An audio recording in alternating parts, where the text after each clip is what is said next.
How's it going, everyone? College Lefty, and in this video I ranked all 30 Team Affinity Diamonds, so let's go ahead and get right into it.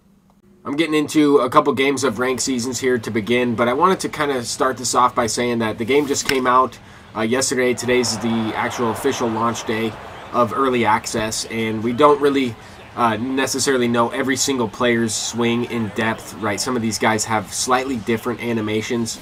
Some of them are, pretty much the exact same in terms of their previous cards, but just a couple tweaks here or there, so keep that in mind. You might disagree with some of my rankings based on where I have a few of these guys. I thought some of these guys were a little bit difficult to rank, and then others were a lot easier to rank. I'm like, okay, that's definitely one of the better cards in this whole thing. Let me know what your guys' thoughts are about the rankings. I always have some, different opinions than most people when it comes to ranking cards.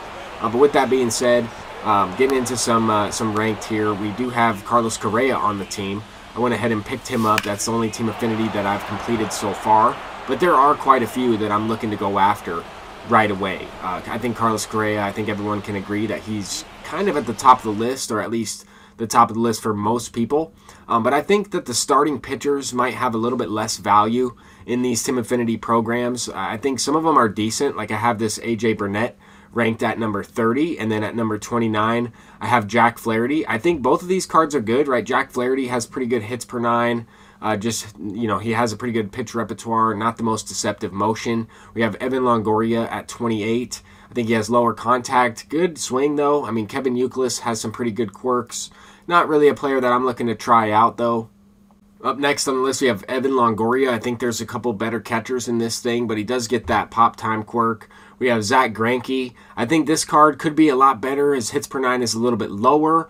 Brandon Webb has probably the better pitching stats out of all of them, except for the control. Flaherty hasn't beat there, but he just doesn't throw hard enough. I think this Sean Green is pretty good. He doesn't hit lefties quite as well, but he does have a really solid swing and some pretty good quirks in this game. I kind of have him ranked in the middle of the pack. If you're looking for maybe more of a defensive player, go with Sammy Sosa, but Sammy Sosa doesn't have as good of contact. Mitch Haniger, I think, is really good. I noticed they adjusted his swing a little bit. I liked his swing better in last game.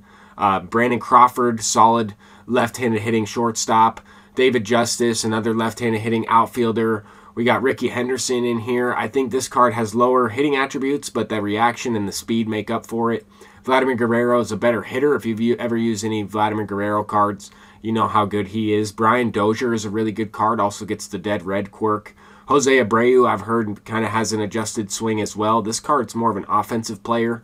We got David Wright, third baseman, all-around balanced card. Pretty solid. Same type of thing here with Tony Gwynn. Really just a solid contact, balanced player. If you want more power, we can go with Charlie Blackmon, but you're giving up some fielding and some speed there. Cedric Mullins is kind of more of a balanced card. He's really an all-around good player. We also have Gary Sanchez, one of the better all-around hitters in this thing with solid power, just lower contact versus left. If you're looking for a switch hitter with solid power, you got Yasmani Grandal, a little bit of a better defender. However, that Gary Sanchez does get the pop time quirk. We have Raisel Iglesias, Jose Leclerc. I think some of these closing pitchers have more value than the starting pitchers. Emmanuel Clase with Outlier. We got Billy Wagner in here as the only left-handed reliever. I think left-handed relievers are always tough to get. And then you got a left-handed hitter, or I guess a left-handed killer, I should say, in Justin Turner. Kills left-handed pitching. And then we got the righty killer in Joey Votto and Giancarlo Stanton as more of a balanced all-around player. And then to finish it off, Carlos Correa, I think, is the best one all-around. But that's going to do it for my ranking list. Let me know what you think about my Team Affinities and how I've ranked them in terms of all 30 cards in the game. Let me know which ones you already have or which ones you're going after. Until next time, peace out.